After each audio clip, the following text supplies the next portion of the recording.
હાલોલની જૂની શાક માર્કેટ ખાતે ટેમ્પો અથડાતા વીજ પોલ તૂટી પડ્યો.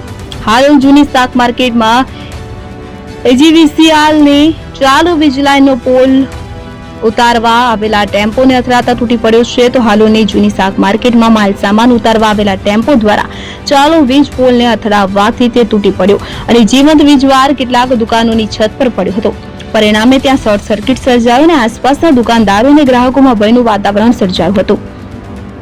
લોકો તરત જ દૂર રહેવા લાગ્યા અને દુકાન માલિકોએ બચાવ માટે તત્કાલ પ્રયાસ કર્યો. થોડા સમય પહેલા પણ અહીં ટ્રેક્ટર ચાલકની ભૂલને કારણે વીજ પોલ તૂટી પડ્યો હતો, જે રહેણાંક મકાનો પર પડી જતા દોડધામ સર્જાઈ હતી. આ વખતની ઘટનામાં પણ હાલોલ શાક માર્કેટમાં આ જ સ્થિતિ ફરી સર્જાઈ છે, પરંતુ કોઈના વીજ કરંટનો ભોગ બન્યાની જાણકારી મળી નથી.